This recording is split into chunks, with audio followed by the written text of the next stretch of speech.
BFM Business présente Les experts sans frontières. Mathieu Jolivet.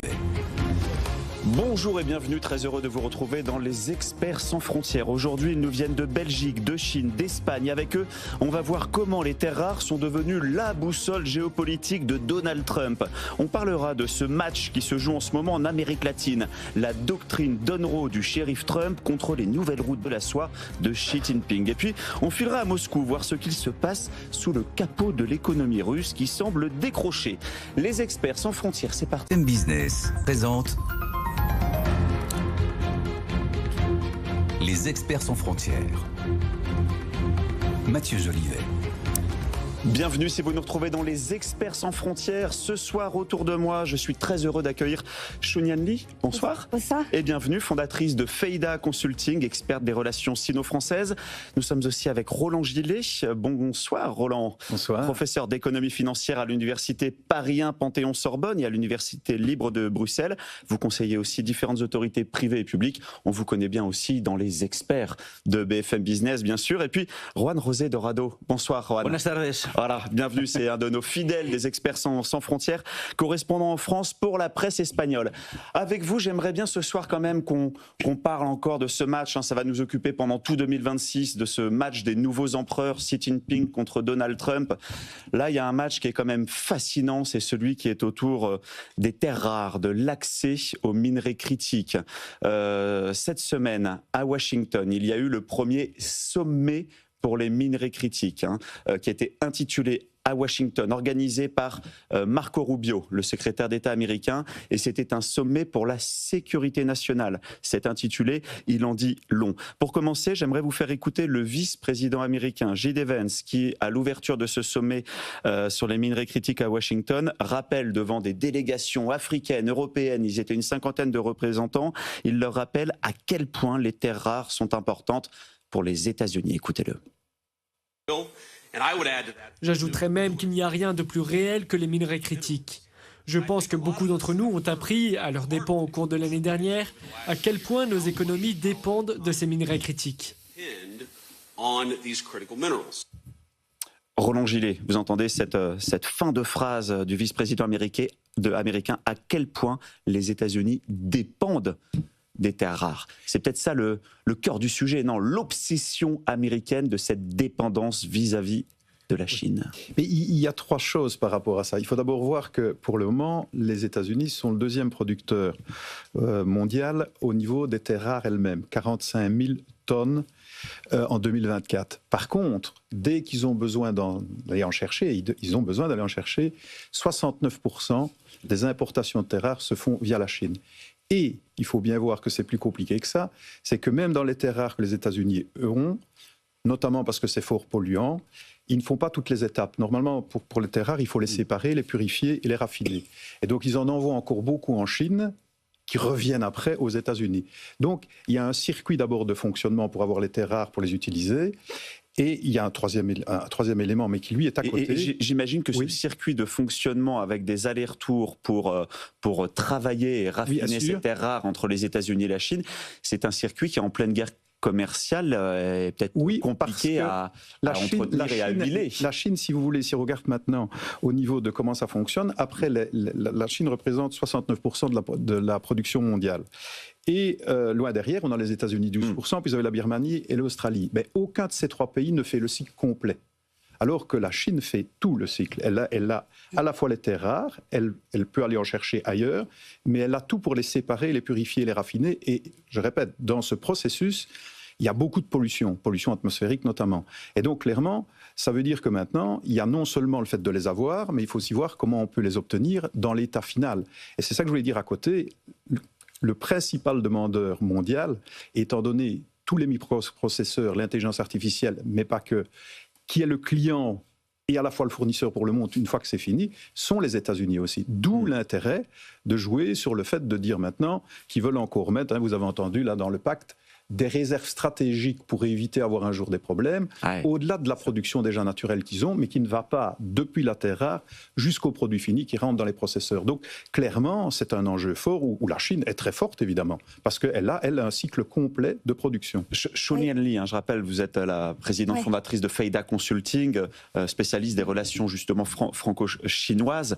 À écouter Roland, on comprend qu'en fait la Chine est peut-être l'acteur qui a le plus anticipé toute l'exploitation et le circuit d'exploitation de ces fameuses terres rares. Oui, on peut le dire de cette manière. Il y a aussi une raison historique, comme mentionné par monsieur, parce qu'il y a beaucoup de pollution en fait quand on extrait et traite ou sépare les terres rares. Donc dans le passé, il y a certains pays occidentaux qui n'ont pas voulu développer cette industrie justement à cause des problèmes environnementaux.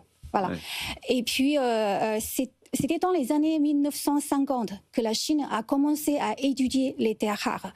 Puis il y a des chercheurs et surtout l'académicien Xu Guangxian qui a beaucoup contribué à l'étude des terres rares pour pouvoir séparer et traiter les terres rares. Donc justement aujourd'hui, il y a à peu près 90% de la séparation et du traitement des terres rares qui a lieu en Chine. Donc il y a des pays occidentaux qui sont obligés d'envoyer leurs terres rares en Chine pour pouvoir les faire traiter. Est-ce que ça, c'est un sujet, par exemple, en Chine, au sein de la société chinoise, de se dire, attendez, ça fait des décennies que ceux qui ne veulent pas polluer chez eux viennent faire polluer chez nous lors de ces opérations de traitement de terres rares?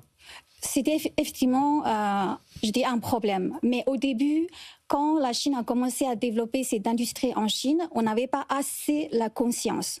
Donc au début, il y avait beaucoup de problèmes environnementaux. Et puis la Chine a pris conscience de ce problème. Et je pense que c'est l'une des raisons... On se rappelle des grands nuages de pollution qui empêchaient de voir le ciel au-dessus de Pékin et de Shanghai. Ça avait été même un traumatisme au niveau de la société. Il y a eu des mesures drastiques qui ont été prises derrière par le gouvernement. Et la Chine a été obligée de dépenser beaucoup d'argent pour résoudre des problèmes environnementaux à cause de l'extraction et du traitement des terres rares en Chine. Et donc, on peut aussi dire que, en fait, ces dernières années, la Chine a quand même contribué à la stabilité de l'approvisionnement des terres rares aux autres pays, et parfois au sacrifice de son propre environnement. Voilà. Et on a le sentiment qu'aujourd'hui, dans ce nouveau conflit autour des terres rares, la Chine est aujourd'hui en position de force au moment où on se parle. Oui, en ce moment, oui. Et puis, cela prend des années pour pouvoir construire la chaîne industrielle complète. Et d'ailleurs, la Chine possède un avantage concurrentiel significatif en termes de coûts d'extraction et de traitement des terres rares, en termes d'accès à l'électricité, qui est beaucoup consommée en fait, dans le traitement ou l'extraction des terres rares, et puis en termes de chaîne industrielle, bien sûr. Juan Rosé, on voit États-Unis, Chine, Europe, chacun est en train de verrouiller ses approvisionnements, faire ses stocks stratégiques, c'est un peu les nouvelles réserves d'or, on va dire. Est-ce qu'on n'est pas là sur une nouvelle forme de conflit contemporain ? Si vous voulez, en quelque sorte, mais vous savez citer l'Union européenne, effectivement la Chine et les États-Unis, et malheureusement les Européens sont quand même derrière la Chine et les États-Unis, parce que la Chine a eu quand même, vous l'avez signalé, depuis les années 50, qui s'intéresse aux terres rares, avait une vision de long terme, ce qui est très rare en Europe, et encore moins du côté des États-Unis, quoique les terres rares, c'est devenu récurrent chez la politique extérieure de Donald Trump. On sait, les premiers mois de l'invasion de l'Ukraine par la Russie, le deal que les États-Unis voulaient avoir avec l'Ukraine pour récupérer les terres rares qui se trouvent en Ukraine. On voit, vous avez fait référence à cette réunion à Washington, à ce sommet, on voit les accords ou les protocoles d'accord qui ont été signés avec les Émirats arabes unis, avec le Mexique, avec l'Union européenne. Effectivement, aujourd'hui, les terres rares, c'est devenu un enjeu politique, un enjeu géopolitique, mais c'est aussi et surtout un enjeu industrielle, parce que les États-Unis voient effectivement que son industrie peut se voir fortement impactée si les terres rares n'arrivent pas chez eux, et ils en ont besoin. Et c'est vrai, vous l'avez dit, c'est encore la Chine aujourd'hui, avec cette vision des futurs à long terme qu'elle développe depuis une cinquantaine d'années, qui est en position de force. Vous avez raison de le rappeler, Juan Rosé, dans cette course à la sécurisation des chaînes d'approvisionnement, on voit comment les États-Unis sont en train de multiplier les deals qu'on voit derrière tous les accords qu'il fait à l'étranger. Quelque part, toutes les décisions de politique étrangère qu'on a vues depuis le retour de Donald Trump à la Maison-Blanche peuvent se lire à travers l'accès au sous-sol, que ce soit les 8 accords de paix dont il se targue d'être l'instigateur, que ce soit sur les accords qu'il signe en Afrique, qu'il signe en Asie, qu'il signe en Ukraine, vous venez de le rappeler. J'aimerais vous faire écouter aussi le secrétaire d'État américain, Marco Rubio. C'est lui qui préside ce sommet qui s'est tenu à Washington cette semaine autour des terres rares. Justement, il dit que pour lui, le sujet, c'est vraiment de ne dépendre de personne. Aujourd'hui, les minerais critiques sont fortement concentrés dans les mains d'un seul pays. Et cela peut, dans le pire des cas, être utilisé comme un moyen de pression géopolitique. Mais ça peut aussi être sujet à toutes sortes de perturbations, comme une pandémie. Je pense qu'il y a aujourd'hui une prise de conscience générale sur le fait que nous devons avoir des chaînes d'approvisionnement fiables et diversifiées partout dans le monde pour les minerais critiques.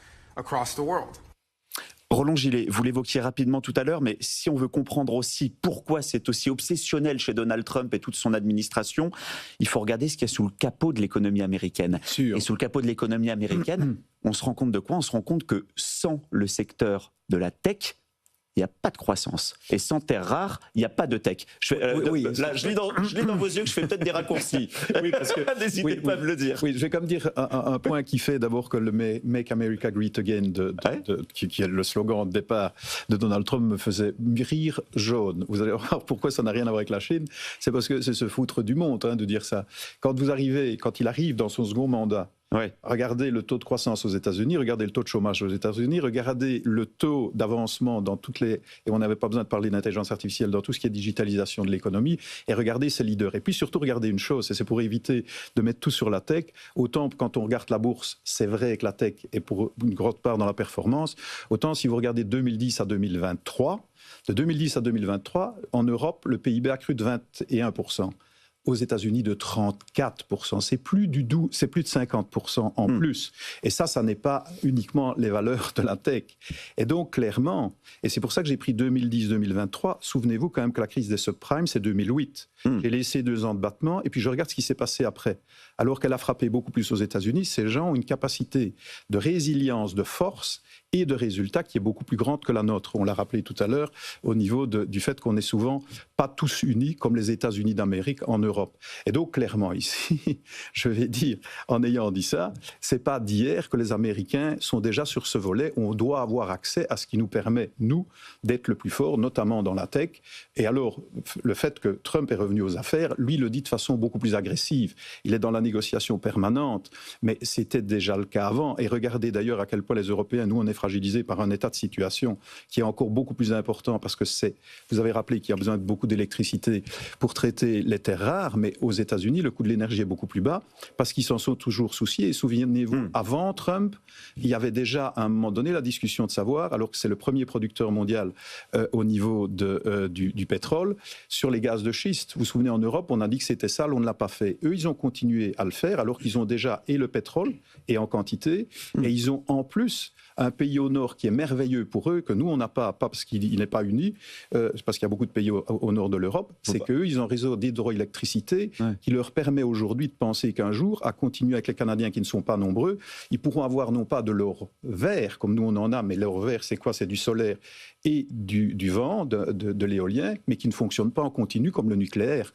Or, l'avantage de l'hydroélectricité, c'est que c'est comme du nucléaire, c'est du permanent, été comme hiver. Et pour le moment, pour vous donner un exemple sur la Grande Rivière au Canada, on n'est qu'à LG4 et LG5. Il peut faire jusqu'à LG16. C'est un des grands fleuves qui ça s'appelle Grande Rivière, c'est à mon avis pour rire un petit peu que les Canadiens l'appellent comme ça, mais c'est vraiment un énorme fleuve et il y en a beaucoup. Donc clairement, si on prend le point de l'énergie, ça fait longtemps que les Américains ont compris ça. Et souvenez-vous d'ailleurs, quand on a eu des difficultés en Europe, ils puisaient dans leur stock stratégique, alors que d'autres, notamment les pays du Golfe, étaient plutôt sur restreinte pour faire monter les prix. Donc il faut aussi rendre à César ce qui est à César. Dans des moments où eux ont été proportionnés, notamment sur l'énergie, même s'ils nous demandent d'acheter leur énergie, ils nous ont permis d'avoir des prix plus bas. Donc qu'ils se soient déjà souciés avant des terres rares, puisqu'ils sont ceux qui en ont le plus besoin pour faire fonctionner leurs entreprises technologiques, c'est pas d'hier. La seule chose, c'est que Trump, lui, il y va avec la force des États-Unis et sa manière de faire. Mais c'est juste une continuation pour rendre encore les États-Unis plus forts, pas qu'ils étaient faibles avant. Bien sûr, et là, on voit dans la négociation le potentiel hydroélectrique du voisin canadien. C'est amusant d'entendre Vance dire, ou même Rubio, « Oh, c'est quand même pas juste, vous êtes quand même là sur le volet, il faudrait quand même partager. » Mais il voit que sur ce volet-là, la Chine a un avantage, et on l'a dit, de long terme et des visions qu'eux n'ont pas eu, et ils voudraient bien, n'ont pas eu, et surtout, je voudrais quand même rappeler que la Chine, en dehors de ce que j'ai dit avant sur la production de terres rares aux États-Unis et le cycle complet que vous avez rappelé, aujourd'hui, les réserves sont essentiellement en Chine de terres rares. Donc clairement, ça les fragilise sur ce point-là, et ils voudraient encore être aussi forts, puisqu'ils peuvent y aller parfois au forceps grâce à Trump, sur ce point-là. Et donc c'est de nouveau dans de la négociation où ils ont pris le lead. Hein, vous avez vu, ça s'est passé à Washington. Bien sûr, ils sont très forts, évidemment. Et j'aimerais revenir avec vous, Chunyan, sur cet aspect quand même tech. Hein, quand on disait que la tech, c'est ce qui aujourd'hui soutient la dynamique de la croissance américaine. Voilà, la tech, et notamment derrière la tech, la course à l'IA. La course à l'IA, on sait que ça, c'est très énergivore. Ça fait appel aussi à beaucoup de terres rares. Et alors là, on est sur un terrain autant industriel que géopolitique, parce que on sent que dans le narratif, tant Xi Jinping que Donald Trump ont compris que celui qui aurait le plus de puissance de calcul demain serait le maître de l'IA et donc le maître du monde. Voilà, enfin, on est vraiment dans une séquence de la course à l'IA qui explique aussi pourquoi il y a cette volonté de sécuriser les sous-sols dans le monde entier. Oui, la compétition sur l'IA entre la Chine et les États-Unis est assez féroce. Et les deux pays sont assez proches, en fait, sur le développement de l'IA. La Chine a ses propres forces, par exemple, dans les applications des technologies. Comme le marché est immense et que les consommateurs chinois sont relativement ouverts à l'adoption de nouvelles technologies, donc on peut avoir beaucoup de données assez facilement, ce qui facilite encore le développement de l'IA dans le pays. Les États-Unis, par exemple, on garde encore leur force dans les recherches de base. Voilà. Mais sur les applications de l'IA, je pense que la Chine reste leader dans ce domaine, aussi par rapport à l'Europe. Et puis, il y a un autre élément qui est assez important, c'est le rôle du gouvernement. Il y a un soutien fort et continu de la part du gouvernement chinois. Alors déjà en 2017, le gouvernement chinois s'est fixé l'objectif de devenir, que la Chine deviendra un hub d'IA d'ici 2030. Et puis en Chine, quand on définit une direction et ça, on met toutes ces ressources on sait que le moindre plan, c'est au moins 10 ans, et quand on dit 10 ans, c'est respecté, quoi. Ça, on le sait. Exactement. Et puis, il y a la continuité de la politique qui est quand même importante.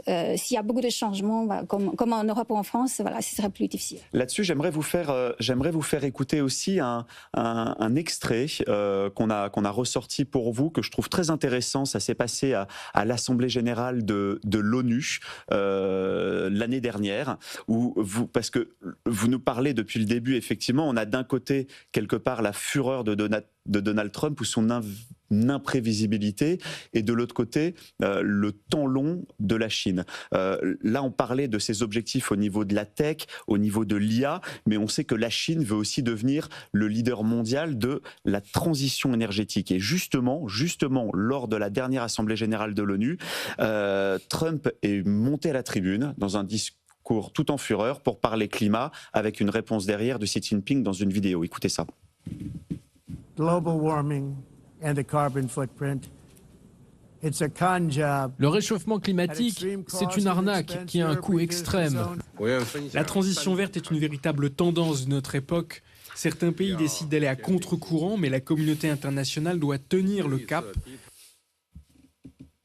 Juan Rosé, voilà, vous nous parliez aussi du temps long chinois tout à l'heure. Bon, dans cet extrait à l'ONU, je crois que tout est dit. Tout est dit, et d'ailleurs, ça m'a fait tout de suite penser, effectivement, il y a quelques années. Rappelez-vous, les panneaux solaires chinois qui ont envahi, entre guillemets, l'Europe. Enfin, les Chinois, comme on disait tout à l'heure, cette vision de futur et la patience, effectivement, de continuer à investir dans la même direction. Alors, ce qui est important, effectivement, aujourd'hui, dans tout ça, c'est quel rôle nous allons jouer les Européens. Et on sait qu'on est dépendant des États-Unis, comme on est en fait dépendant de plus en plus de la Chine. Mais aujourd'hui, les Chinois, grâce à Donald Trump, sont en train aussi de gagner des parts de marché dans tous ces domaines de l'énergie verte, parce qu'ils se sont attirés grâce à un certain nombre de pays. Bien sûr, je parle notamment de l'Espagne, qui a carrément regarde aujourd'hui carrément vers la Chine. Le Premier ministre espagnol est allé sur la dernière année à 3 reprises rencontrer Xi Jinping. Donc on voit effectivement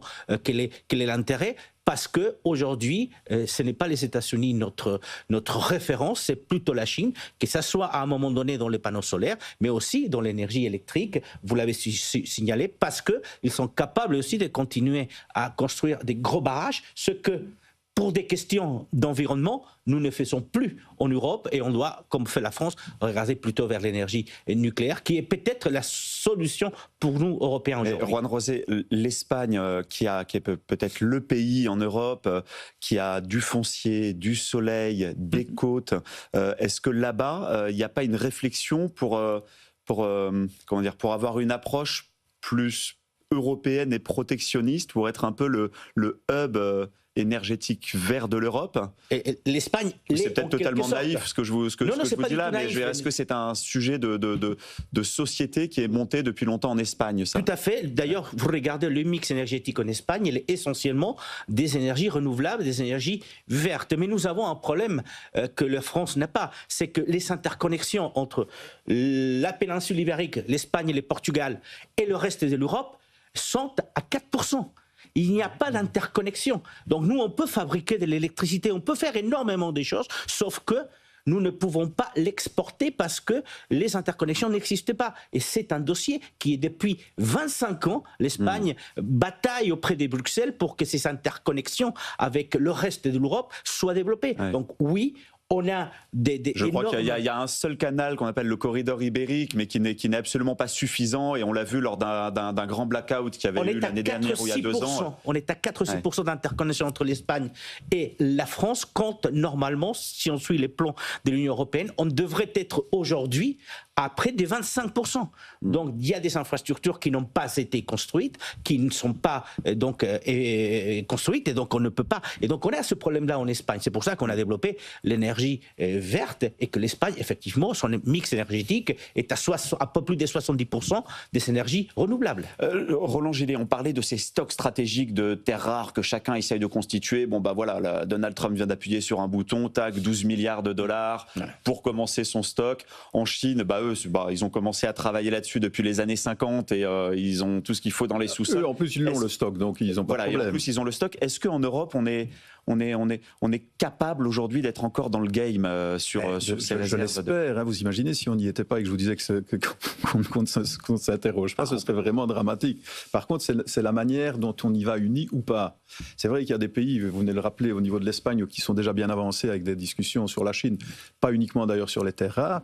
Et c'est vrai aussi que Trump, en nous secouant, pour parfois des raisons qui sont plus ou moins justes, la forme certainement pas, mais certains constats sont vrais, il nous pousse aussi à aller voir ailleurs. Et bien entendu, la Chine est un des endroits où on a tendance à aller, mais vous avez vu qu'on vient de signer des accords de l'Union européenne avec l'Inde. Tout à fait. Donc il n'y a pas l'Indonésie et aussi le Mercosur, avec bien entendu le sud de l'Amérique. Et l'Indonésie, mais dont les mines de nickel ont déjà été préemptées par nos amis chinois. Oui, non, mais je veux dire, en gros, on a compris maintenant, et même si c'était déjà un peu le cas, qu'on doit accélérer nos relations avec le reste du monde.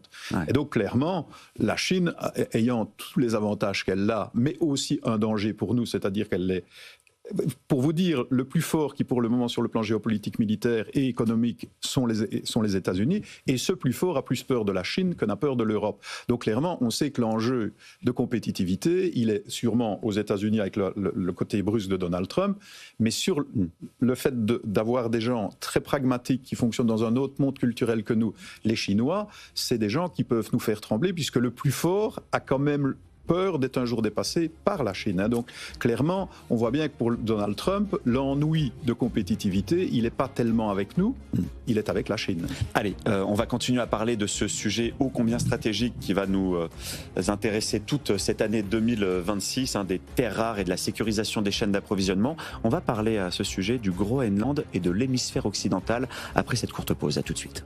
FM Business présente Les experts sans frontières. Mathieu Jolivet. Bienvenue si vous nous retrouvez dans les experts sans frontières. Autour de moi, Chonian Li, fondatrice de Feida Consulting, experte des relations sino-françaises. Roland Gillet, professeur d'économie financière à l'université Paris 1, Panthéon-Sorbonne et à l'université libre de Bruxelles. Et Juan José Dorado, correspondant en France pour la presse espagnole.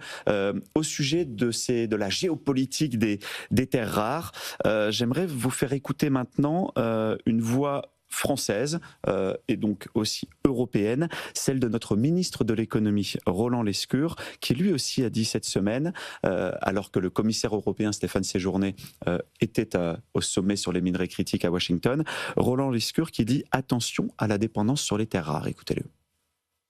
Il y a aujourd'hui un État qui, pour certains métaux rares, détient 80-90% de parts de marché. Évidemment, ce n'est pas viable. On peut se retrouver face à des bouleversements des chaînes d'approvisionnement qui ont des impacts économiques et financiers élevés. A fortiori dans un monde où parfois la coopération n'est pas au coin de la rue tous les jours, il faut qu'on puisse diversifier davantage. Ce qui est intéressant, Juan José, c'est que là, une fois n'est pas coutume, on entend une voix française et des voix européennes aussi cette semaine qui disent la même chose que les États-Unis. Oui, ça on n'avait plus l'habitude, ça. On n'avait plus l'habitude parce qu'effectivement, nous, on est allé plutôt vers des considérations médio-ambientales et donc on ne s'est pas beaucoup intéressé à un moment donné aux terres rares. Mais il faut rappeler justement que Emmanuel Macron a déjà effectivement à un moment donné dit qu'il va falloir aller chercher. Ce n'est pas de cette année ni de l'année dernière qu'il faut aller effectivement s'approvisionner en terres rares. Et le problème que nous avons en Europe, c'est-à-dire, est-ce qu'on est capable d'aller faire des forages? Est-ce qu'on est prêt à subir les critiques de la société dans un monde qui va être un peu plus contaminé? Est-ce qu'on va faire des prospections? Est-ce qu'on peut le faire? Aujourd'hui, en Espagne, par exemple, on pourrait les faire, mais on a des lois qui nous l'interdisent. Donc, il faut changer des lois derrière. Mais c'est vrai que les terres rares, ça reste quand même quelque chose de très important. La Chine nous a dévancé, notamment, vous avez parlé de l'Indonésie, mais elle nous a dévancé aussi chez les pays africains où effectivement depuis des décennies elle est allée regarder de près que l'économie, pas que les questions économiques, et donc effectivement aujourd'hui on est dépendant de tout le monde et malheureusement on est aussi quand même au niveau des réserves européennes, on n'a pas la même puissance qu'on peut avoir du côté de la Chine, du côté de l'Afrique ou du côté de l'Indonésie, comme vous avez signalé tout à l'heure. En tout cas, sur ce sujet de la sécurisation des minerais critiques, j'ai l'impression que la Chine réussit ce tour de force de réunir autour de la même table ou de faire ou de rallier ensemble les États-Unis et l'Europe, dans une période où on dit que le lien transatlantique est en train de se dissoudre totalement. Je pense que la Chine a plutôt une approche pragmatique.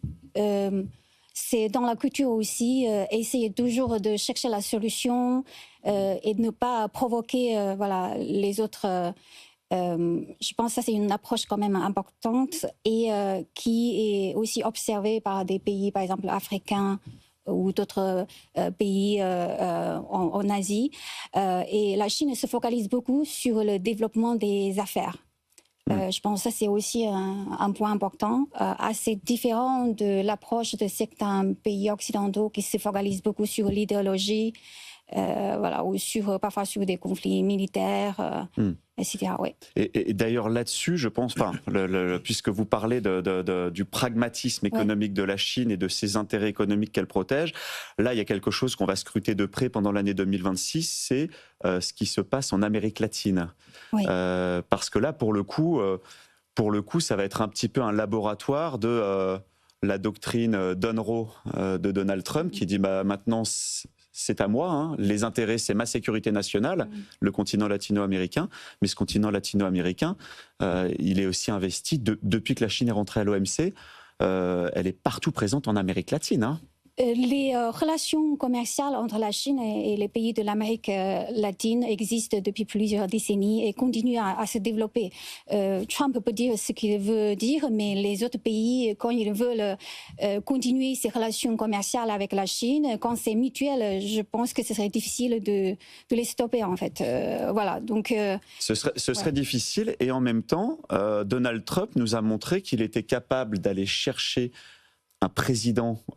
qu'on aime ou qu'on n'aime pas, hein, mais un président d'un pays, le Venezuela, dans son palais présidentiel, en envoyant les Delta Force, le mettre dans un hélicoptère, le ramener, le mettre en tôle à New York pour le juger. Donc en fait, le message qu'il envoie aussi Donald Trump, c'est que tout ce qui se passe sur le continent latino-américain, il se donne le droit de préempter les personnes, et pourquoi pas les biens. Là, c'est là où je pense à la Chine. Parce que là, pour le coup, les biens, et vous le rappelez, j'ai regardé, les échanges commerciaux ont été multipliés par 50 en 20 ans. Entre Ron Rosé, je vois que vous voulez réagir. Tout à fait, parce qu'en fait, ce qui se passe du côté de l'Amérique latine, vous avez fait référence effectivement au Venezuela, mais il y a quelques jours, après avoir beaucoup critiqué la Colombie, Donald Trump a reçu le président colombien. Mais rappelez-vous, il y a un peu plus d'un an, la colère de Donald Trump quand il a vu que les investissements chinois auprès du canal du Panama.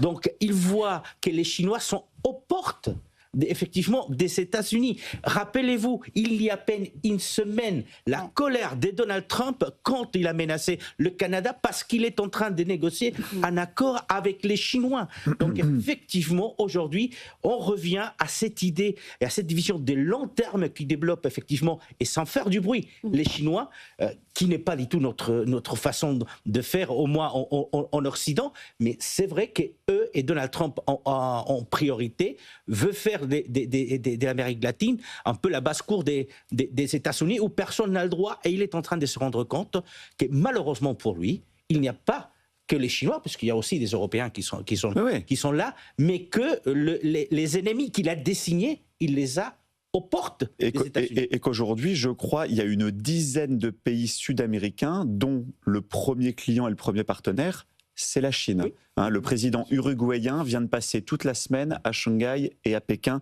cette semaine. J'aimerais ce sujet-là sur l'Amérique latine et le Venezuela vous faire écouter J.D. Vance justement lors de ce sommet sur les minerais critiques cette semaine à Washington, qui expliquait que là-bas en Amérique latine, c'est son hémisphère occidental et c'est aussi quelque part son pétrole. Écoutez-le. Donald Trump nous a expliqué à quel point il était important de garantir l'accès de l'économie mondiale au pétrole et au gaz pendant de nombreuses années. Et c'est bien sûr l'une des raisons pour lesquelles nous nous intéressons au Venezuela, car ce pays revêt une importance cruciale pour cette ressource essentielle qu'est le pétrole. Bon, on entend que le pétrole vénézuélien, c'est son pétrole. On sait qu'il y a la ceinture de l'Orénoque qui regorge de pétrole au Venezuela. Bon, c'est le pétrole de Donald Trump. Et on sait aussi que dans les relations, par exemple, avec la Chine dans cette zone, la Chine est un peu le banquier, ces dernières années, était un peu le banquier du Venezuela, finançait aussi les infrastructures et se faisait payer en pétrole aussi. Donc là, on est quand même sur un choc qu'il va falloir gérer, là. Oui, mais vous voyez, de nouveau, c'est plus les réserves de pétrole du Venezuela que l'État des États-Unis, puisque je vous ai expliqué tantôt, ça reste le premier producteur mondial et ils ont des réserves d'énergie sans problème. Mais et ils ont l'Alberta au-dessus, bien son sûr, 51e État. Hein, oui, mais ils ont compris que l'énergie, et la Chine le sait aussi, tant qu'on n'a pas trouvé des énergies et qu'on n'a pas des batteries suffisantes, parce qu'on peut stocker de l'énergie renouvelable, le problème, c'est ce que j'ai dit tout à l'heure, c'est le fait qu'elle n'est pas en continu. Donc quand on aura des batteries encore plus performantes, les choses changeront encore. Et il y aura encore une révolution peut-être si l'hydrogène donne un jour des résultats. Donc il y a encore des énergies qui peuvent se greffer. Mais pour le moment, on a encore besoin de beaucoup de carbonés. Et vous savez que les États-Unis tiennent encore beaucoup. Et clairement, il n'est pas sur le volet qui n'en a pas dans son sous-sol, il n'est pas sur le volet qui ne peut pas aller chercher de l'énergie ailleurs, mais ici, il a un voisin qui n'est pas très loin, qui a les premières réserves de pétrole estimées, parce qu'on en découvrira encore au monde. Donc clairement, il fait comme le reste. Il essaye, avec un coup de retard, puisque les Chinois sont déjà dans beaucoup d'endroits, je parle sur l'énergie aussi, il essaye de montrer que là, il a au moins la suprématie des stocks. Et vous voyez, c'est un peu un domaine sur lequel, finalement, il voit la suprématie chinoise sur les terres rares, et il a envie de pouvoir être la contrepartie dans les négociations sur le pétrole et l'énergie. Parce que pour traiter les terres rares, pour le moment, elles sont essentiellement traitées en Chine, mais il faut beaucoup d'énergie électrique. Et donc, clairement, c'est un match entre énergie, coût de l'énergie, parce que tout à l'heure, je n'ai pas été juste sur ce point-là, mais le fait d'avoir un contrôle comme ça sur l'énergie, ça assure à vos entreprises, en plus d'autres choses, quel que soit le leader et qui consomme de l'énergie, Dieu sait si on en consomme aussi dans l'IA, un avantage compétitif très important. Un deuxième avantage compétitif, je fais juste une parenthèse, pour le moment obtenu sans les tarifs par Donald Trump, et qui est souvent ce qu'ont fait certains présidents américains. Et là, c'est effectif tout de suite. C'est une diminution, par exemple, si on prend l'Europe, du taux de change entre le dollar, c'est-à-dire l'euro s'est apprécié de 15%. Pour ces exportateurs, c'est merveilleux. Pour les exportateurs allemands qui sortent plutôt de la zone euro et qui ont leurs fournisseurs au sein de la zone euro pour avoir des produits qui repartent aux États-Unis et à l'extérieur de la zone euro, regardez la croissance allemande, ça n'est pas du cassa, mais c'est clair qu'ici, l'air de rien, il est sur le volet de tous les présidents américains. Le dollar, c'est notre monnaie, c'est celle aussi des matières premières et pas que celle de l'énergie, et c'est donc votre problème. Et il joue très bien là-dessus, parce que là, il a obtenu ses 15%. Et c'est tout de suite, c'est effectif, et sur même pas un an. Donc clairement, c'est toujours la même logique chez Donald Trump, c'est comment rentrent les États-Unis, alors qu'ils sont déjà forts, encore plus forts. Et comme vous l'avez dit, je ne vais pas dire tout est permis, mais à un moment donné, il confond ce qu'il voudrait et la souveraineté de certains. Et je suppose que vous avez parlé du Groenland, qui était plus ou moins aussi quelque chose qui pouvait faire rire au départ. Puis vous avez vu qu'il a fallu quand même que ça se calme pour qu'il n'aille pas plus loin. En tout cas, dans ce monde qui se redessine là, sous nos yeux de manière totalement spectaculaire, il y a cette nouvelle donne énergétique et donc géopolitique dont on vient de parler. Et il y a aussi la nouvelle donne nucléaire. J'aimerais bien aussi vous entendre là-dessus, parce que c'est une première depuis la fin de la guerre froide. À partir d'aujourd'hui, 6 février, plus aucun traité ne régule une partie de la relation nucléaire entre la Russie et les États-Unis. C'est le traité New Start de réduction d'armes d'une partie de l'arsenal nucléaire entre les deux pays qui prend fin aujourd'hui et qui n'est pas renouvelé. J'aimerais vous faire écouter en fait Barack Obama, parce que ce traité New Start, il a été signé à Prague. C'était le 8 avril 2010, signé par Barack Obama et son homologue russe de l'époque, Dimitri Medvedev. Écoutez les engagements du président américain à l'époque. Aujourd'hui marque une étape importante pour la sécurité nucléaire et la non-prolifération. Elle comprend des réductions significatives. Elle réduit de moitié environ nos vecteurs. Elle comprend un régime de vérification complet. Juan Rosé, quelle est votre lecture? La fin de New Start, je rappelle juste, là on était en 2006. En 7 ans, Russie et Américains ont respecté leur engagement, ont réduit leur stock d'armes nucléaires dites déployées, c'est-à-dire prêtes à être envoyées. Ils ont respecté leur engagement. Aujourd'hui, il n'y a plus d'engagement, donc zone libre. Est-ce que, ou en tout cas absolument pas, plus personne n'inspecte personne. Est-ce que ça veut dire que c'est un retour à la guerre froide, ou sinon une entrée dans une ère plus dangereuse? Alors la première chose, c'est qu'en fait, aujourd'hui, s'arrête effectivement ce traité, mais qui en fait, ces dernières années, était inopérant. Puisque de toute façon, après le conflit de la Russie entre la Russie et l'Ukraine, l'invasion de l'Ukraine par la Russie et la menace nucléaire qui a été brandie à plusieurs reprises. par la Russie. Ce traité, on a vu Vladimir Poutine avait dit en 2023 qu'il gelait New Start. Voilà. Donc il était mort, ce traité, on constate tout simplement aujourd'hui. Mais symboliquement, c'est quand même spectaculaire. Ce n'est pas la guerre froide, mais on est effectivement dans une nouvelle époque géopolitique différente, parce que il y a le conflit des États-Unis avec l'Iran, il y a les conflits de l'Union européenne avec la Russie, par le biais de l'Ukraine. On voit effectivement qu'aujourd'hui, ce traité, Donald Trump qui a dit à plusieurs reprises que de toute façon il n'en a rien à faire ni de ce traité ni tant d'autres traités que les États-Unis ont signés, va faire ce qu'il veut. Alors effectivement, nouvelle ère à nous Européens, parce que je pense que le contrepoids c'est toujours d'un côté l'Union européenne et d'un autre côté la Chine, de faire en sorte que ça ne dégénère pas. Mais ce qui est ça, parce qu'on avait pensé un truc en fait au lendemain de la guerre. Après, on avait pensé à un truc qui était l'équilibre de la terreur. Hein. Oui. Mais aujourd'hui, cet équilibre de la terreur, sur quoi il repose, Roland ? En tous les cas, sur le nucléaire, hein, puisqu'il s'agit d'un traité sur le nucléaire. De toute façon, les deux puissances, et surtout américaines, elles ont de quoi faire sauter la terre plusieurs fois.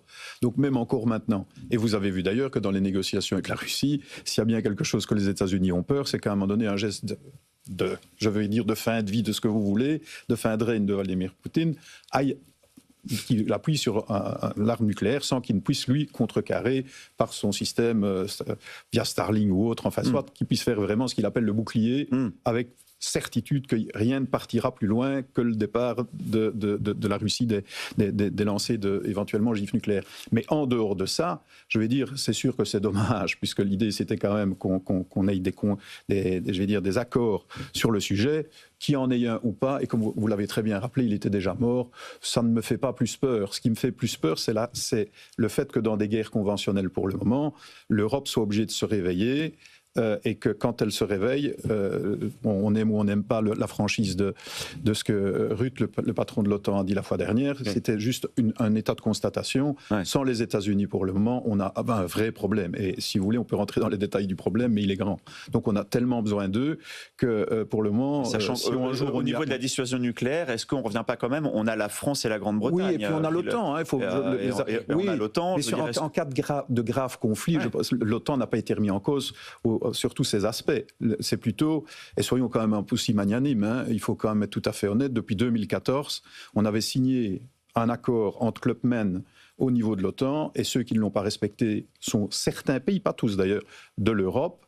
Et donc clairement qu'en le disant gentiment à tous les présidents qui avaient dans leur programme avant de nous faire payer notre quote-part, quand vous êtes dans un club, vous le payez votre quote-part, ou bien sinon vous en sortez, les Américains ont fait l'effort pour nous. Donc il était normal qu'aujourd'hui, n'ayant pas marché par la diplomatie, il n'y avait pas besoin pour ça d'être aussi offusquant et d'aller aussi loin, mais de le dire de façon désagréable nous fasse un peu bouger. Hein. Donc il faut aussi ramener les choses dans la chronologie avec laquelle elles se sont déroulées. Et dans le même temps, Chonian Li, on voit encore la Chine qui déroule son plan tranquillement, alors qu'il n'a jamais été dans aucun cadre ou de traité nucléaire avec d'autres pays, mais qui a fait un défilé militaire assez impressionnant en montrant des missiles balistiques qu'on n'avait encore jamais vus et qui déroule un plan de renforcement de son arsenal. Alors je ne sais pas trop, avec peut-être un objectif d'arriver au même niveau que les Russes et les Américains. Je ne sais pas si l'objectif serait d'arriver au même niveau. En tout cas, la défense de la nation, c'est un sujet super important pour la Chine comme pour les autres pays, et surtout dans le contexte actuel où on constate de plus en plus d'incertitudes, de clivages et de tensions dans le monde. Et sur différents niveaux d'ailleurs. Donc je pense qu'aujourd'hui la Chine a tout à fait raison de se dire on va quand même renforcer la défense ou la sécurité nationale. Et je pense pareil pour l'Europe. De mon point de vue, l'Europe doit apprendre à trouver les solutions de la défense par elle-même et d'être plus indépendante, même si ce n'est pas évident, parce que c'est aussi historique, je dirais. Oui. Bien sûr, et là-dessus, Juan Rosé, Chonian Li fait bien aussi de soulever, nous, notre talon d'Achille chez nous en Europe, une fois de plus, c'est qu'on est 27. on s'est construit autour de l'économie et pas du politique. Là, si on parle de l'Europe de la défense, évidemment qu'il y a une base industrielle spectaculaire, mais on est sur du régalien et on est sur du politique. Et là-dessus, pour se coordonner, et on voit bien ce qui se passe avec le SCAF, par exemple, oui.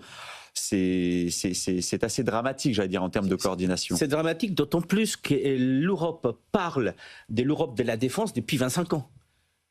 Depuis 25 ans, à un moment donné, on a appelé ce qu'on a dit les piliers renforcés, ou les marchés renforcés, où un certain nombre des pays européens pouvaient avancer dans une direction, et notamment l'Europe de la défense. Donc, pour nous, c'est un débat, et vous avez tout à fait raison. L'Europe s'est construite sur l'économie, a laissé de côté la défense, mais en même temps, ça fait 25 ans qu'on parle.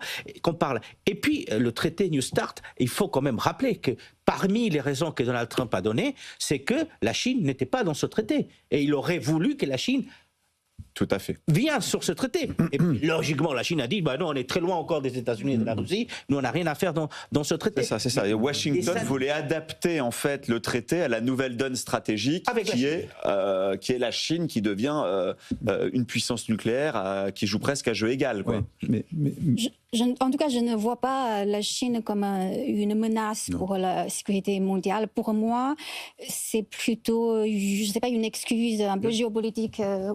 Voilà, pour faire pression sur la Chine, de mon point de vue, oui. Roland. Franchement, à part le côté Taïwan, où on ne sait pas trop vers où ça va aller, et les Américains jouent le rôle, effectivement, de protection, ainsi que parfois les Japonais, bien sûr. Mais en dehors de ça, c'est vrai que votre velléité n'est pas certainement pas de venir avec, pour le moment, des ennuis de notre côté et du côté des États-Unis. Donc là, oui. Mais par contre, de l'autre côté, et c'est ça qui est aussi important, c'est que on a toujours bâti, nous les Européens, les Canadiens, parce que l'OTAN, notre sécurité au sein d'un groupe. Et je peux vous dire, par exemple, même si c'est Donald Trump qui nous pousse, pour le gars qui est au milieu des États-Unis, qui n'a qu'une vision très parcellaire de l'Europe, entendre dans un moment où on fait des efforts qu'on aurait déjà dû faire avant, en dehors même de penser à nous, parce que Trump nous y pousse, le fait de véhiculer un message où on dit « on se réarme pour nous », ça, c'est très mal perçu de l'autre côté.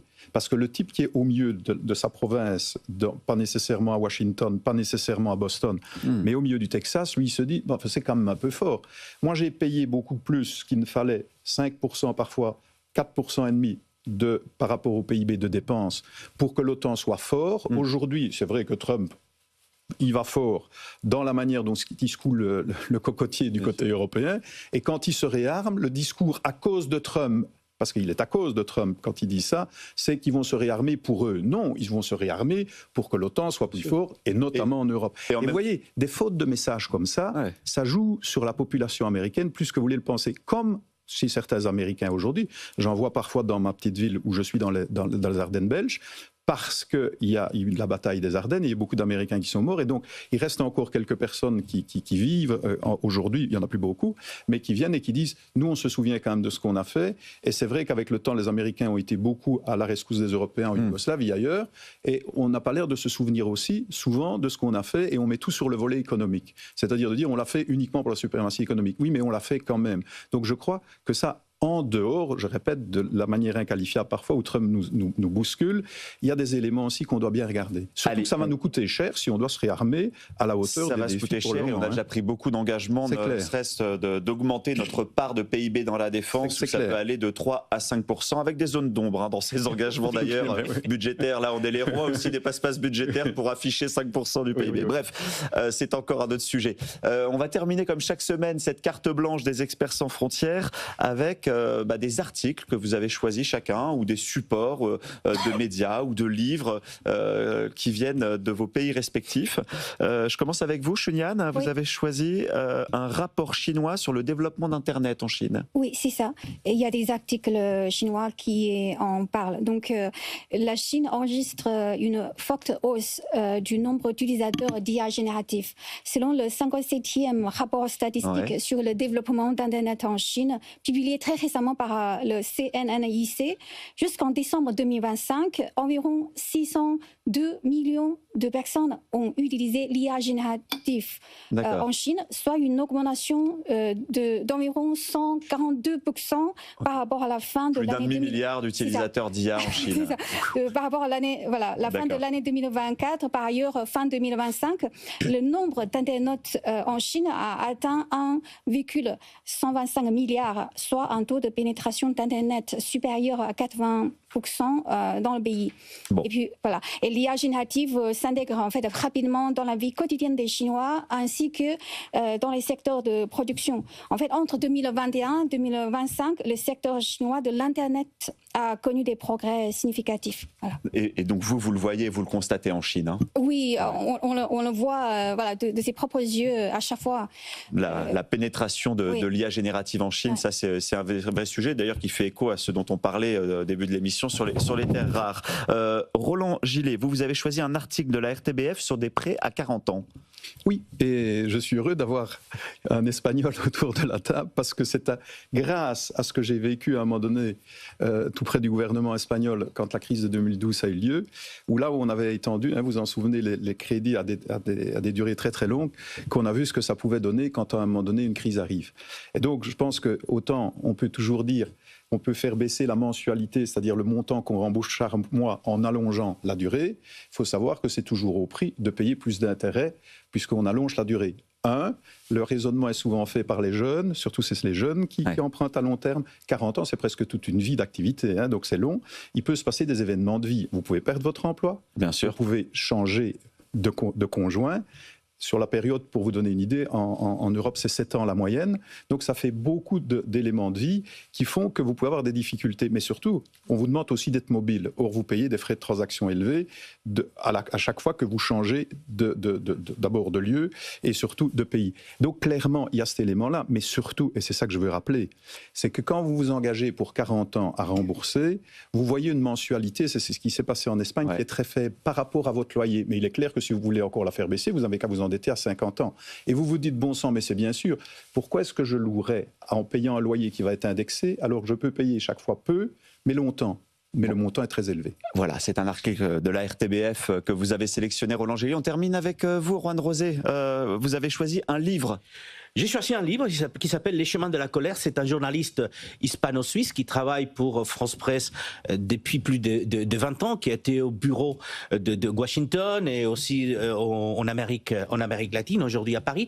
Et en fait, quand il a été à Washington, donc il a connu les crises de Lehman Brothers, des subprimes, et puis il a connu toutes les crises économiques depuis Lehman Brothers. Et donc il a fait ce parcours qu'il faisait étant enfant avec ses parents entre la Galice au nord-ouest de l'Espagne et la Suisse, en passant aussi par la France. Et il est allé rencontrer l'année dernière des mineurs, des agriculteurs, des pêcheurs, des camionneurs pour voir comment les crises qui ont commencé donc en 2007-2008 peuvent peut-être se terminer de façon macroéconomique quand on parle de façon macroéconomique, mais qu'elles restent dans la vie des travailleurs et des gens, parce que l'économie et ces crises-là, elles vont beaucoup plus loin que juste un pourcentage de croissance ou autre. Et donc, ça s'appelle Les chemins de la colère. Et Antonio Rodriguez est sorti en France. C'est très intéressant parce que ça nous ramène un récit des crises économiques à travers un récit aussi d'émigration espagnole. Ça a l'air passionnant. Vous savez quoi? Je vais en parler aussi à Emmanuel Le Chypre dans la librairie de l'Écho